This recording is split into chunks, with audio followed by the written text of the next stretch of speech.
Hey guys, Slayer here! Today we have the Ultimate Fallen Saber Grandmaster Nightfall Guide. We will go over some builds to make this Nightfall easy mode, walk through per each encounter, along with some micro time saving methods. If you learned anything in today's video, smash the like button, as it helps push the videos to a wider audience, and make sure to subscribe, as Ty1slayer creates educational content all the time. Starting off with our first build for the Warlock, which is the one we used and you would have saw in the intro. You run Storm Trance as your super ability, Healing Rift, Burst Glide, Ball Lightning, Storm Grenade. Now for the aspects, you do the Electrostatic Mind, pair it with Arc Soul. For the fragments, Spark of Magnitude, Spark of Amplitude, Spark of Ions, and Spark of Shock. You guys missed our Ultimate Arc Warlock build video. Feel free to check that out. We break down the build in depth there. These are just the general things you want to have equipped here. Now, weapon choice, any auto to stun the champs. We run the Rufus's Fury with rewind rounds. Weapons mag is empty. It'll refill from reserves based on number of hits. You can use this, or if you have Demolitionist, since we'll be getting our grenade back quick, that will serve the same purpose. Then a throwaway here, just a Paracausal Affinity, in case you want to run this with Strand. Then for your Trace Rifle, which are the overloads, Cold Heart is best in slot. Via this Nightfall, we have an Arc Surge, so your Arc weapons will be surging and doing more damage. Now, perks of this one, Longest Winter. It periodically will generate Ionic Traces while it's in high damage state. You'll keep those abilities coming back faster. It's on Arc, so you get the artifact effect as well. You get the Lightning Strike. And then for boss damage, running rocket launchers, so whip out your Hot Heads, your Vorpal weapon or Clown cartridge. In our case, I got Vorpal and auto loading that does the trick as well, and it's on Arc. Then have someone run the G-Horn. Honorable mention, you can run any rocket launcher with bait and switch. Now, featured exotic Crown of Tempests. Here, once again, do this as a per content basis. We run a heavy ammo finder and a heavy ammo scout to keep the team having heavy ammo. And then throw on a arc siphon. Otherwise, you can run a special ammo finder and special scout. Just go the full way with that. Your Trace Rifle, and just save your heavy until the end. Now on your gloves, of course, firepower, you want those orbs of power, fastball, and then run heavy-handed. On chests, here you throw on your arc reserves to keep that ammo going. Now, this Nightfall is so easy that you don't need to throw on any resistances as long as everyone does their part. Now moving on to the legs. Throw on your arc surges, arc weapon surges, so you get that buff damage. Then throw on one recuperation, replenish health each time you pick up an orb of power. Now your class item, you want Reaper, the extra orb of power. Throw on Bomber. You can do 2 sets of Bomber. I like to do Proximity Ward just in case you have to pull off a finisher. To get that second of reprieve, you get the powerful overshield while you perform your finisher.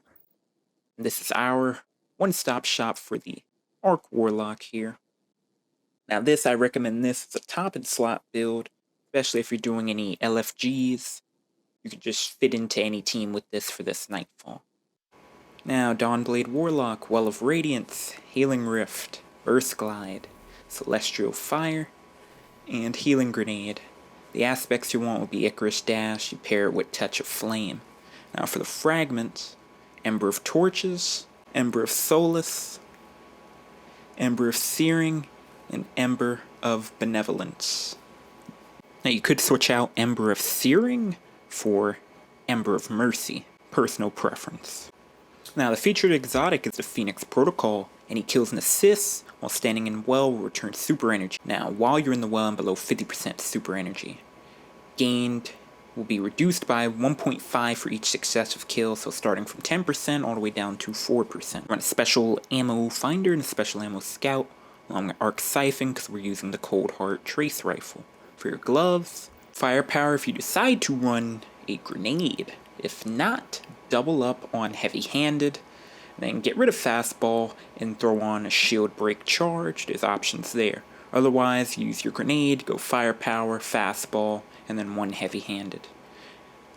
Now, chest piece, same thing here. You want your reserves. Now for your legs, once again, weapon surges for the weapon type. And then recuperation again, the same thing on your class item, Reaper, your proximity ward, and then bomber if you're running the grenade. Otherwise, instead of bomber, if you're not using the grenade, you can put on outreach. General thing here, you're looking for as much resilience as possible, as much recovery, and more intellect. So lower your discipline for more intellect.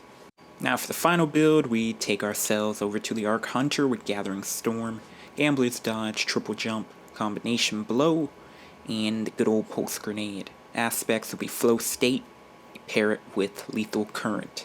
Fragments, Spark of Magnitude, Spark of Resistance, Spark of Beacons, and Spark of Shock.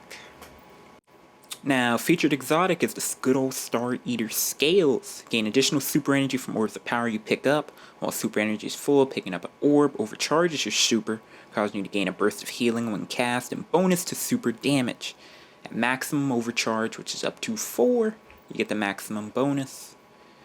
Same things, throw on your reserves for the weapons you're using. Throw on your weapon surges for the weapons you're using. You want Reaper on class item, proximity ward, and for Hunter I actually tried out the empowered finisher so you get a armor charge when you have none.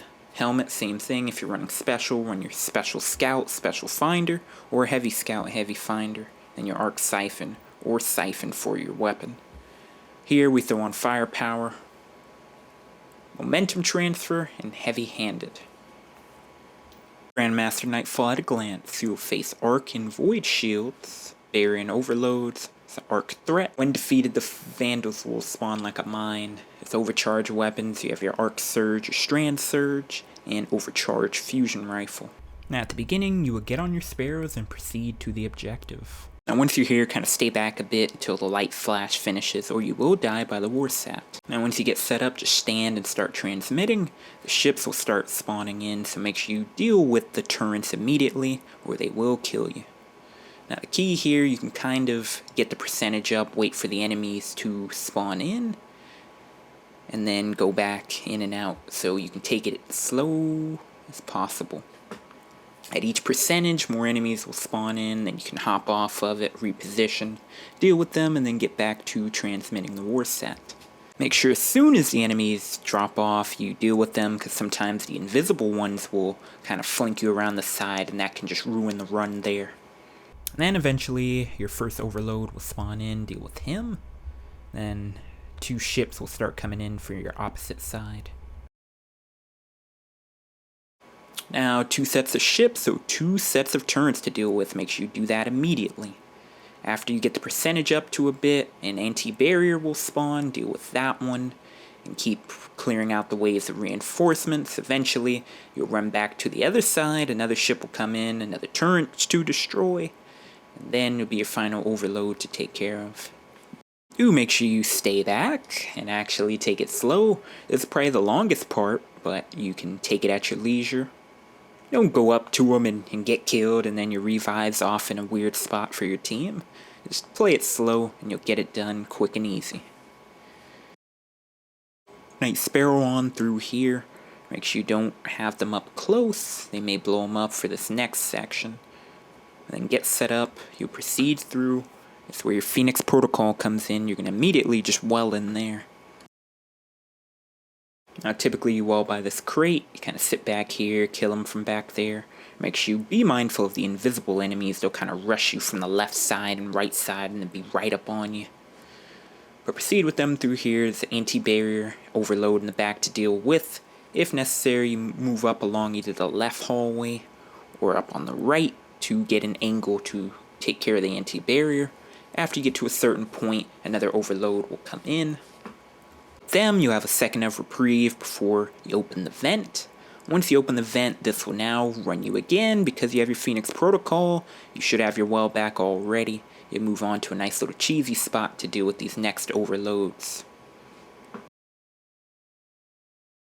Just proceed back to the tunnel, wait for them to spawn in. You could drop your well here, which is more ideal. Just stun them, finish them. You don't even have to really kill all the enemies. Once you get rid of the champions, and you get in there a bit more, then you could just proceed off to the right.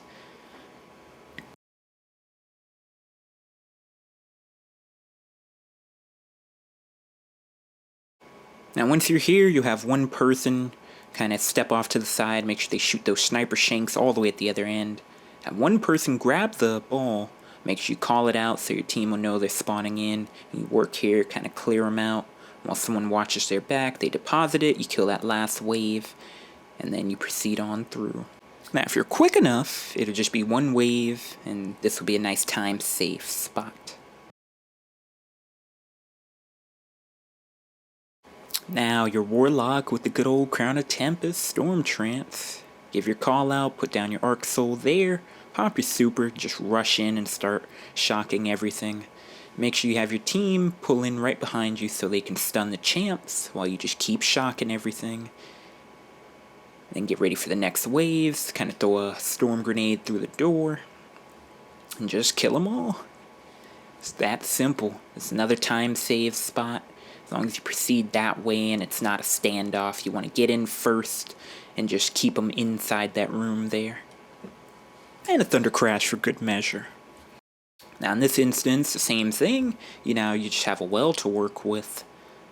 Even though it's not necessarily even needed for this room. As long as your warlock pops super and just keeps everything at bay. But you can waste the well here because you have Phoenix Protocol, and you'll have well again for the next room. You can literally use the well in each encounter about 2 times because there's so many enemies to kill. Now after you clear out these 2 rooms, you'll be on to the boss fight. Do be mindful, they still haven't patched it, but at some instances when you slide down here you can die. I actually haven't had it happen to me. And I thought they had patched it, but just to be safe, make sure you kind of jump and glide instead of just sliding completely down. Now when you enter the room, you'll have 2 servitors, one on the left and right with void shields. Deal with them and then kind of start setting up. The boss will spawn in the middle. Now you're going to have to do 2 people with your well over on the left wall. You can kind of hide behind that object there for cover. I like to sit back here in this corner because then I'll keep the boss aggro to me. And then you just keep clearing it. It'll go immune after the first segment. More enemies to kill. Then you have your anti-barrier. Deal with that. It'll be time for damage again. Another segment. Rinse, repeat. Another anti-champion to deal with. Now on this phase, there'll be 2 snipers that come out at a certain point up on the top. Make sure you deal with them. And then proceeding for the final phase. Now you can everyone can group up where we are in the middle here. Or you can go to the middle at the bottom where you first drop in. Now it's just time to DPS with the rockets. If done fast enough, you won't even have to deal with any of the exploders or any of the additional snipers that will appear if you take too long. Thank you guys for watching our first GM guide on the channel. If you guys enjoyed, make sure to leave a like. If we hit 10 likes on this video, I will do another GM guide for future GMs. But it's pretty straightforward, and then you get yourself a sweet arc loaded question. See you on stream.